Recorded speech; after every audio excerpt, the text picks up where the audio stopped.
Progress. Here we are, episode 4 of the Great Western Podcast. We got Coach Theory coming at you live from Paris. You can't stay long, so what do we got? Give me some hot I takes. literally got 2 seconds to say hello. I want Knicks to win. I want 7 games. I haven't been watching because I've been on a flight. I'm gonna do a little plug. I'm releasing my record Oh, today. We got an yeah. album release tonight in Paris. So just want to say, hey, also Paris Saint-Germain is in the finals Oh, of yes. Champions League. So Paris has never won it. Uh, Paris over here is gonna be I don't know if you can see it. It's gonna Yeah. be blowing up tonight if we Of win course, because they've please. never Thank you. won Thank the you. Nice, dude. Champions Yeah. League. The game So is it's in about 2.5 hours. It's the two and a Champions half hours. Yeah. League final. All right, Coach. I really got to run though. I All love right. you All guys. right. Peace. I Grab the love baguette. NBA Peace. forever. Go, you. Kobe Please, forever. Rob. I miss you. It's good to see you on the podcast. Oh yeah, thanks for having me. Good to see Yeah, you. yeah, Stuff the baguette up your ass. Oh. I will just for All you. right, all right, all right. This is a family show, guys. All right, later. Okay. Okay, so as you guys can see, Coach Theory's in Paris. Jay is international as well. He's in Mexico City, but that means we have a special guest, Robert Petrossian, coming at us from St. Louis, Missouri. Rob, go ahead, introduce yourself. Tell us what you love about basketball, why you're here, why you're with us. What's up, guys? Long time listener, first time guest. Hailing out of St. Louis. Grew up in LA. Love the Lakers. And happy to be here and chatting about basketball with my homies. Right. Thank you. Thank you for having, thank you for, Welcome, Rob. We threw up the bat signal and Rob answered. yeah. And we got Chew here. We got Chew here, as you guys know, resident resident Clippers fan, Clippers fan and basketball historian. basketball historian for sure, and newly, Yep. as you guys can see, newly minted Denver Broncos fan as well. So yeah, so here we go. So we're gonna keep this episode a little bit shorter just for time constraints and everything. Plus, there's only 2 series, but let's just jump into it. So where we left off last week, both the series, the Western and Eastern Conference Finals were 2-0. We're gonna start on the East Coast like we always do, where the Pacers had won both games in New York, right? What happened after that? Game 3 in Indiana, it looked like it was going to be a rout from the beginning with the Pacers up 20 in the first half, I believe it was, or second half. And then Brunson was in crazy foul trouble. Cat had a really great fourth quarter. The defense locked down. The Knicks outscored the Pacers 36 to 20 in the fourth quarter and came back and stole game 3 to go to kind of crawl back in the series, scratch in the series. Then game 4 in Indiana, it was that Halliburton kind of all-time game, right? That's where Rick Carlisle was saying there's going to be stats named after him. He was category, 32 points, 15 assists, 12 rebounds with critically 0 turnovers. Siakam also tossed in 30 points in that game. Cat had 24, Brunson had 31. Wasn't enough. Then back in the Garden, game 5, we see a kind of a no-show from the Pacers. And we're back now at we got game 6 today, right, guys? And we're gonna see, is it gonna be the Pacers closing out the series, or is it gonna be the Knicks, pushing game 7? A lot of narratives. What do you guys think? What's it going to take for the Knicks to win? What's it going to take for the Pacers to win? Hop in, guys. Well, I think so. Yeah. So I Okay, think I'll go first. Oh my God, Rob. Okay, our guest Robert, you go first, my friend. I Sorry, got man. one. No, it's cool, man. I was doing some little research before this, and I have some theories here. So the third quarter, if you look at the series, has really been key. First half, either team has been shown to be dominant, doesn't always have necessarily impact on who actually ends up with the W for that, for that game. Great point. Yeah, So absolutely. how either team comes out of the first half, regardless if they're up or down, I think is going to be the winner of the game. And that's a really important thing to watch. The whoever comes out in the first half How or they respond, yeah, after the first half, when third quarter. Yeah. so how they come out of the first half is Yeah. key. Who do you find yourself rooting for, Rob? Knicks, Knicks. Knicks. As you know, we have all of us have we all have money on the Knicks in this series. All 4 of us from the last week's episode. I think the Pacers might take it, but I'm rooting for the Knicks. But you're going against your Midwestern ties. Well, my NBA loyalties are on the West Coast with the Lakers, and so I mean, there's no team nearby St. Louis. I mean, I'd be rooting for the Bulls, and I don't follow, the Bulls that closely. I think I enjoy watching. Interesting. Is that the team? Is that the team that everyone roots for in St. Louis, the I Bulls? mean, St. Louis, if it's not a strong basketball town, so you don't see a lot of people repping, jerseys or that kind of stuff. But I think most people here, if they're going to relate to a team, it's the Chicago Bulls. Interesting. Interesting. Yeah. Giddy Max player, right? From last time. Nah. Chew, where you at? Um, when Karl Anthony Towns is aggressive and takes it to the rack, he is a Mhm. totally different player. Right. Like the game five, it was pretty obvious, I think, that the Knicks were going to win. You have one team at home down 3-1, and the Pacers let their foot off the gas. Base, yeah, And huge, yeah, huge. I think it was kind of just like a let up game. Tonight's game is definitely probably going to be the last good game of the playoffs. And Okay. yeah, well, yeah, because if the Pacers win, I mean, I don't know, Game 7 in New York would be cool, but if the Pacers win, I just think that they're going to get crushed. Whoever wins the series is going to get crushed by the Thunder, and I know that because the Knicks actually tightened up their defense and played super hard defense on the Pacers, and the Pacers were kind of like scatterbrained, and that's basically how the Thunder play every single minute. So Right. I if that was a preview of what was to happen, um, yeah, Pacers are in trouble. Well, I, the Knicks, I mean, with the changing of Mitchell Robinson in the starting lineup, I don't know how effective that was, but it seemed to be something that Thibodeau is trying, going deeper into his bench. It was something that, Thibodeau is not known to do. But I completely agree. I think if Cat comes out and is the dominant Cat, stays out of foul trouble because he's been getting into foul trouble quite a bit, especially on those offensive side of the ball. If he gets like offensive fouls, like they need to be on, he needs to be on the court because the Knicks He don't. is so bad at getting fouls. Yeah. Yes. And SGA is going to draw so many fouls on if the Knicks advance, he's going to destroy Cat. Cat's going to have 3 personal fouls within the first quarter. Yeah. I mean, well, it remains to be seen, right? We'll see who's going to be against OKC, and I kind of tend to agree that I think OKC has the upper advantage on any team, either of these teams. But let's get some good basketball. This is a great rivalry. We're going to be in Indiana. It's going to be it should be a good game, like you said. It's like do or die for the Knicks. We're gonna need OG Anunoby and the Bridges to step up defensively. They're gonna have to score as well. They need to play well. The Knicks need to all show up for them to win, and I think the Pacers maybe are in a position where not that they're surprised, but they have the parts to win.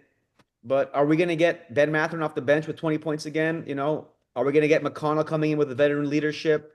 What's it going to be are we going to see a Halliburton like classic game?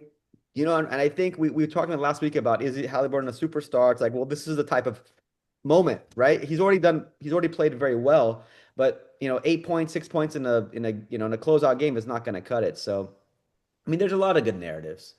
There's a lot of good narratives here. I do love the size of the Knicks. It's exciting. I like that change that Thibodeau made. I'm old school in my like the kind of team I like and what it looks like, and these big guys down low, Cat, what's his name? But yeah, if they can win, Robinson. yeah, Robinson. I love how he plays. He plays with more heart. It's almost like he's excited to be in that role as like the second big guy alongside more of like the all-star, which I guess Karl Anthony Tan. This is my first season that he's really popped out to me, and I've really noticed him. Like he hasn't really. I mean, I haven't been following as close as I used to the NBA, but Cat is like I'm kind of impressed by him, and I loved seeing him in the last game. So I think if he and Robinson can maximize their height advantage, win the rebounds and points in the paint, if they can combine those two things, that's gonna really kind of put the Pacers on their heels. But Pacers are the deeper team too, Right. Right. and the longer you go in a series, the more that kind of matters because people are getting kind of more miles and worn down. So that'll be interesting to see too. But Yeah. Mitchell Robinson has the worst free throw shooting form. Do you guys see that guy shoot free throws? Yeah, I mean they were Oh doing. my God. Makes them though. It's so ugly though. Hey, well, Uh, Halliburton's shot isn't like the cleanest either, but it goes in, right? But man, Yeah. it's like airballing free throws, breaking free throws. I mean, they were. I think didn't Carlisle like foul him? They did like a hack of Robinson like in the first quarter, like in. I think they like intentionally fouled him, sent him to the line, and one. I honestly like I don't know. It's got to be the one. I think it's one of the top five worst free throw shooting motions I've ever seen. It's terrible. Who are the other four? No, anyways, yeah, but Reggie Evans. oh my gosh, Reggie Evans is pretty bad. I mean, Shaq honestly didn't wasn't very good. Mm. okay. DeAndre at least had some spin on the ball. Yeah, I mean, I think both teams have a legitimate shot, you know. Um, at home, I would probably give the nod to the Pacers just because, you know, they got their home court advantage and I think they have been performing well. But you know, that's why they play the games, right? And I think Brunson and Halliburton, this is going to be a very, I wouldn't say career defining moment, but it's going to play into the narrative of who they are because you see a lot of talk on the radio, right? Like is Halliburton an all-time elite point guard? Like can you compare him now today to Stockton and Chris Paul? You know, there's a graphic like how many players that have had 15 assists with zero turnovers in their NBA careers, like Muggsy Bogues, Chris Paul, you know, all these all-time. Well, Muggsy Bogues maybe wasn't an all-time elite player, but he was a great point guard. But I so think this, it's too yeah. early. I mean, they haven't had enough miles in their career. But yes, I honestly do think that this is a pretty critical season for both stars on both East Coast teams because, yeah, I mean, who knows what's going to happen next year? Teams can blow up, things can happen, coaches can get fired. It can just be, I mean, this could be one of their big main shots. What's interesting about the East Coast is there's really no like major superstar left, right? These are the kind of the newer, younger people who are coming up in the league. It's interesting. Knicks, by the way, in the regular season, they won 61% of their road wins. They were one of the best just behind the Celtics, I think, in road wins. Nice, Raw with the stats. I like it. I mean, come on, man. I have a math background. The Pacers, by the way, not that this is a road game today, but they only won 49% of their road wins. And so it'll be really interesting if, and I really Yeah, think the Knicks might win this next game. a lot But of if pressure on the Pacers. absolutely. I mean, absolutely. Plus, regardless, it'll just be fun to see a game seven. I mean, Chu, did you say that this game tonight might be the last best game of the series or like of the playoffs? Yeah, because I think the Pacers are going to win and they're going to get smoked every game by the Thunder. But what if Which it's on tonight? Then the game Oh seven. no, yeah. That's why I said it might be the last the last good game Oh, in the if the playoffs. Pacers I win, see. you're I saying. see. I see. Yeah. Yeah. Well, that I. What team do you guys think has the best shot against the Thunder? Ooh. Oof. Um, Because we want good basketball, right? We don't want the Thunder just walking all over. Um, we don't want some 4-1 or some Yeah. sweep in the Yeah, finals. it's well, And I 4-1. think Either team, yeah, I think either team might be 4-1 or 4-0. I mean, with the way the OKC finished off that last series, yeah, it's hard to say that, you know, you think that like either of these teams can push, but I think overall, I would say maybe the Pacers because no, I mean I think the length of the Knicks with OG Anunoby, I really believe that OG Anunoby, Bridges, and Hart have that like length and the defensive ability. It just can they stay on the court? You know, can they because the Thunder play so fast and they're so deep. So I think Pacers would probably match up better and make more enjoyable basketball to watch. okay. They're young, they're deep, they're fast, they'll push. The Thunder are relentless. They're a pretty fast team as well. Their defense is just too killer, though. And honestly, it comes down to that, I think, for the finals. Their defense is so impressive to watch. Defense, we all know. But one note just before I mean, I don't know how long we have left We have a to. few more minutes. Don't worry, I'm keeping track of the time. We have a few more minutes in this, and then we'll jump over to the. are you guys hearing this vacuum by any chance? No. No? Okay, cool. All I right. hear good. Got the housekeeper here. You're good. No worries. No worries. You're good. One last point I wanted to make. I don't have anything else really insightful to say, but we can just chat. So it would behoove either team to go to a game seven, I think. I mean, of course, it would be easy to say, well, you want the Pacers to win. If you're a Pacers fan, you want to win game six. But whoever has won a game seven of a conference finals, 27 teams out of 31 who have done that, who won a game seven in the Eastern or Western Conference Finals, ended up winning the finals. Only four teams that did that have lost. So there, I mean, if you just look at stats like that, it really puts a team like if you win a grueling series in the conference finals, that gives you so much momentum, regardless almost of what you're up against. Although the Thunder are a great freaking team, but that's just an interesting thing. You know, Interesting. 27 out of 31 who have done that. So if Really? yeah. So if the Pacers or I mean, at least as of AI. So, who If knows? the if yeah, the momentum 27 out of 31 teams Yeah. that have won a game seven in a In the win the final. game conference one finals, of the finals. in the conference finals have ended up winning the final series. Yeah, every series Huh, is new. That's what a crazy stat. I that's a mean, crazy stat. 27 out of 31 is like 90%. Yeah, it's like 88 close, or yeah, close. Well, so that being said, are we so I think what I'm hearing here is that Rob is saying Knicks tonight, Mhm. Shu is saying Pacers, and I'm saying I Knicks. I want the Knicks. I want more good basketball. Yeah, at this point, as us as basketball fiends, We're basketball content creators. We got more we basketball. more games, more basketball. That's right. That's right. Mark, who did you say that you think is going to win? I think the Knicks will go on the road, and I think it'll be a Brunson game. And I don't know. I just feel like the Knicks are gonna win, but we've I've been so wrong. That's the thing. Like we've been so wrong, and I could see both narratives coming to fruition. Both teams have the skill. I mean, there's four teams. Well, there's three teams left in the they're gonna be that are like gonna be in the finals, right? So there is a narrative that both of these teams can win. It just depends, like you said, like which team comes out probably in the second half, you know? Um, Third uh, quarter, keep your eye on that third yeah, quarter. Whoever wins that has won every game in this series. it's gonna be how zesty is Cat? You know, how much zestiness does Cat give us? I don't know if you guys been seeing all those memes, those zesty Cat memes with like the tongue and the, you Where know, he's just like, yeah, like that it's stuff. so good. It's I so love it. funny, I dude. love it. It's so funny. Nice. All right, so that was a good analysis, guys. Great, Rob. Thanks with those stats on there. Chew it great as always with the details on there. And yeah, well, I mean, by this time next week, we'll know. And plug for everyone. Next week, we're going to be coming at you from the desert, from Palm Springs. We're going to be at our first annual summit for our friends from La Cañada High School. Anyways, that's neither here nor there. We'll save that for next week. Um, Next, so we're gonna go now into the OKC series. OKC versus the Wolves, which we know was a wrap. It was a 4-1 dominant performance. OKC went up 2-0 at home. Game three, it was like this wild domination from the Wolves, right? Randall and Ant both had 20, 30 plus point games, and it was just kind of like, okay, well, let's see if they can do it again. Game four was very interesting. Ant was a no-show, right? He had like 15 points. Nikhil Alexander Walker and Dante DiVincenzo had 5 3-pointers each in that game to keep them close. It wasn't enough. Why? Because SGA dropped 40, J Dub dropped 34, and Chet, oh, there's the all right, there we go. And Chet dropped 21.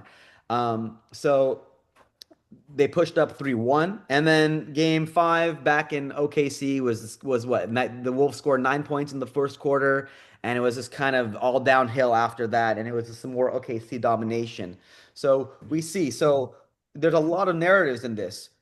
What's the star power? SGA versus Ant. Do we have an answer to that? What's happening with this defense that not being called both ways? You're hearing a lot of talk on social media about how OKC was able to kind of put their hands all over Ant Caruso, all that stuff. The calls weren't going both ways. Was that really happening? Okay. Where OKC was able to play more physical and the Wolves weren't. Um, what do the Wolves got to do in the offseason to kind of bring themselves back? Because this is two Western Conference finals in a row that they made it to and they lost. And also, I think we kind of teased it in the first half, but what does OKC have to do to win? And what's their finals prospects? It looks like we all kind of in agreement that it's going to be whoever comes out of the East. They have to show us something to even give them a shot. Give them a shot. So, where are you guys at? What do you think? I said a lot. Yeah, there's a lot to process there. I mean, overall, OKC was just dominant, and it hurt me because I was rooting for the Wolves to see such Right. Yeah, to see such a talented team and especially talented star on their team, who I think you can say he's already an all-star, Anthony Edwards. He came up short in many ways. I think this might just be a product of him being young in the league still. He's what, 23, I think? He's pretty young. Yeah, I don't know. Randall, I was disappointed in, especially later on in the series. Um, one of the few remaining teammates of our beloved Kobe Bryant. I love to see him in this kind of position, though. It's cool that he's kind of risen. I'm not sure what's going to make this team a better team. I mean, maybe a better center, but they They got getting. too much money locked up in Gobert. I don't know if they can. I mean, I don't know if I mean they have. I mean, I don't know where Nas Reed's contract is, but he would be a good trading chip in a package with Right. for an All Star. But but they need to shuffle up something. It was just disappointing, and more on the flip side, incredible to see how dominant OKC is, and their defense is suffocating. I think it was disappointing to see the Wolves get crushed, but if you just take a step back, think about how bad the T-Wolves have been for so many decades. You have to be happy if you're a Wolves fan. A lot of things broke right, and they made it to the Final Four, and they went up and they ran up against what seems to be one of the best teams of the past decade. They have a young superstar who's 23 years old. And yeah, if you're a Wolves fan, like I don't see how you can look at this and be like, this is a disappointing season, and when you compare it to basically any other team in the league, like the Suns, that's a disappointing season, Oh my right? They God, didn't make the yeah. playoffs, right? So it's like let's just take a step back and be like, okay, they made it to the Final Four and they came up against a juggernaut. Um, Nas Reed, okay, Nas Reed is probably going to is going to sign somewhere else. I don't know what to do with Randall. I don't think he complements um, Edwards as optimally as he should. When you look at the Thunder, they're so well constructed that all of it's like they're like a perfect puzzle that fits together, and they can beat you in so many different ways. Whereas um, Edwards and yeah, Edwards is he they need players like Alexander Walker, Nikhil Alexander Walker around him. It's like so Stepped up. they have some decisions to make. Um, Yeah, it was expected. It was expected, and the cards fell right for the Wolves just to make it here. Just the way the seeding happened, they didn't have to go up against the Clippers or the Nuggets. Um, they played a injured Warriors team, so they were running on the good side of variance until Yeah. they concluded It the seemed series. like it seemed like the Nuggets gave the Thunder a more real run for their money than the Wolves ended up doing. So Yeah, yeah, it looked like the Nuggets seemed to have a little bit more of something to say, against OKC. But it goes to show you how seeding does, kind of matter. In a playoffs where home court advantage hasn't meant much and no leads have been safe. I do think the Nuggets pushed a little bit harder against the Thunder. I mean, I did see, there's a lot of talks that maybe the Wolves need to bring in like a Durant type player to really get over that top. But how much would they have to give up to get him? And then would that work? In an era where you're seeing that a lot of these like kind of quickly constructed teams might not be able to make it over the top because teams that are staying together, like the Thunder, like the Celtics, but who knows what's going to happen with them over the off season too. Like you need some chemistry, you need something, and this Wolves team has been together. And I will say, they do have a young player, Rob Dillingham, who is their who might be their next point guard. And if he takes a big step forward, Conley's great, leadership is there, but he just wasn't a factor enough in the games. He wasn't quite giving enough. Jaden McDaniels wasn't as consistent as he was earlier in the playoffs. Randall, fell off a cliff almost in some of those games. And you have to attribute the OKC defense. And that's what I'm saying. Do you guys think that the OKC defense is just that good, or do you think the narrative of like the refs were letting them be more physical than the Wolves were is relevant? Is that just like some or like smoke? Is that just like BS? Uh, I mean, maybe I wasn't paying super close attention to how the refs. You think they were more favored? You think in the series? I'm just seeing a lot of stuff online. Hmm. about I- people saying they're got Caruso's got Ant in a straitjacket, like literally like all over him, like like he's a middle schooler at this first dance or something like that. I don't know, but then the other way, SGA, you touch him and he flops and he makes a layup. But then if you look at the numbers, he's not shooting more free throws. Well, there's the whole free throw merchant thing. Like he's not shooting more free throws, but there seems to be this thing that like they're being favored. I don't know. I don't know. Say that about any superstar. Like, look at LeBron, Yeah. Kobe. I mean, all these people got away with many fouls. Shaq. Uh, I don't know. Not that he's in that, echelon, but I haven't noticed a major partisan to him. I think their defense is just incredible. They're swarming. It's very active. I love seeing it because it's hard for a team to achieve such good defense. I don't even know who their defensive coordinator is or any of that stuff. I hope that person ends up being a coach one day because holy crap.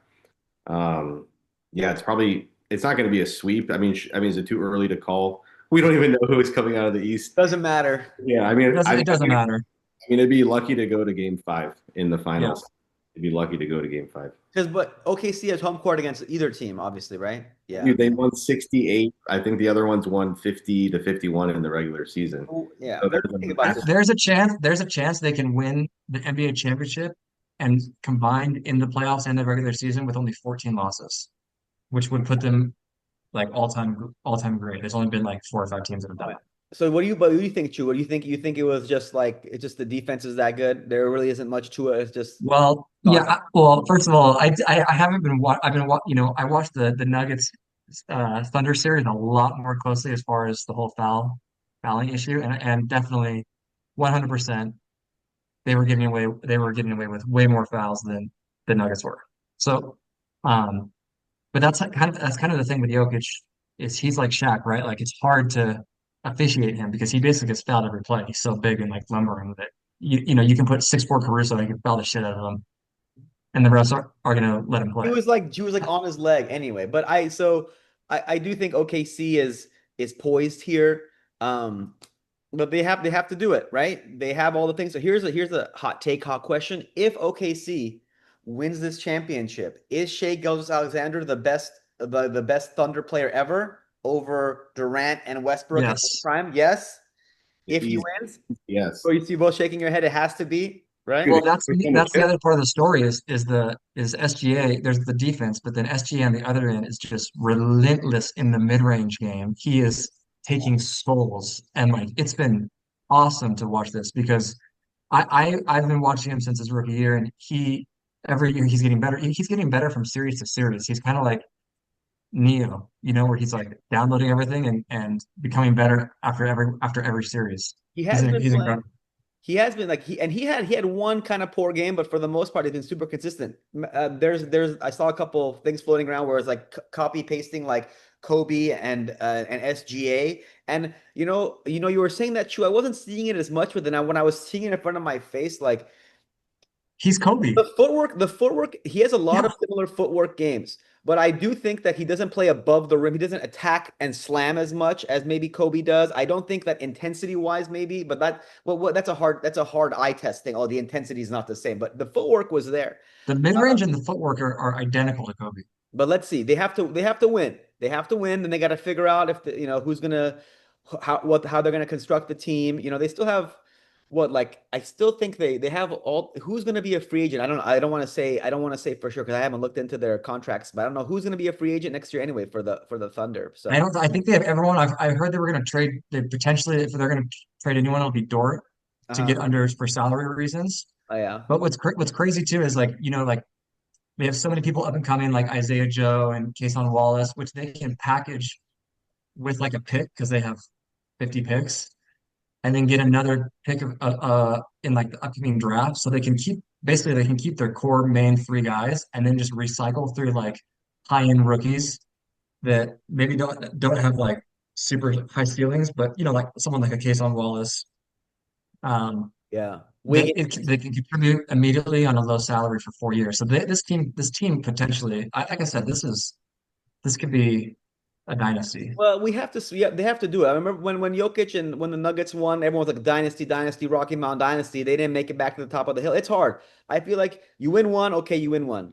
If you win the second one, you got a fledgling dynasty. If you win three in a row, that's full blown dynasty. But even if you go and you lose one, you come back the next year. You think about those Warriors teams, even Yeah. like even like those Spurs team from back in the day that didn't always win, but they were in the mix and they won five over like X amount of 10 years or what that, that kind of counts. Yeah. So, yeah. I don't know. What do you think, Rob? I mean, I don't think anybody would call the Spurs or would not call the Spurs or the Warriors a dynasty. I mean, they definitely were. Right. I don't know. Lots of, I mean, there's so many narratives, as you say. True. It's true. Yeah. Who do you like watching on the Thunder, Rob?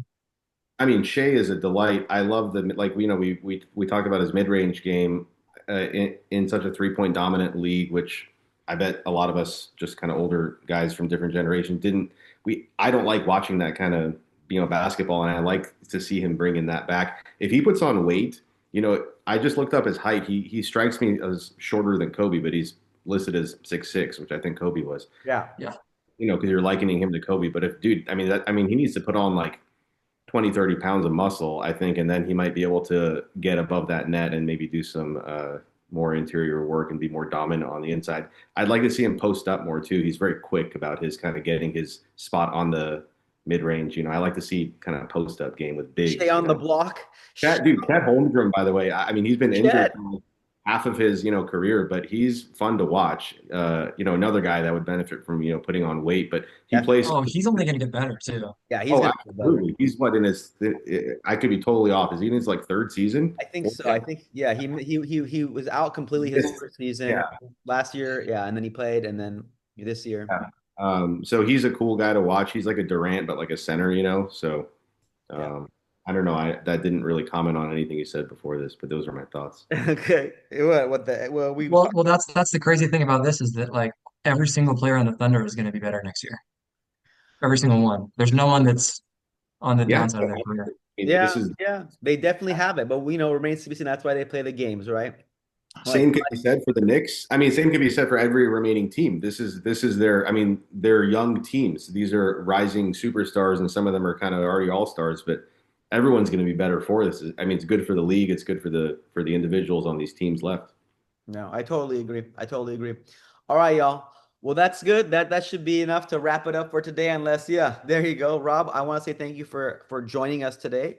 Yeah, it's Thanks, been Rob. Hopefully I Yeah, didn't sound stupid and didn't ramble on, but it has been awesome. oh, you're Just love good. See, talking all with my homies from elementary.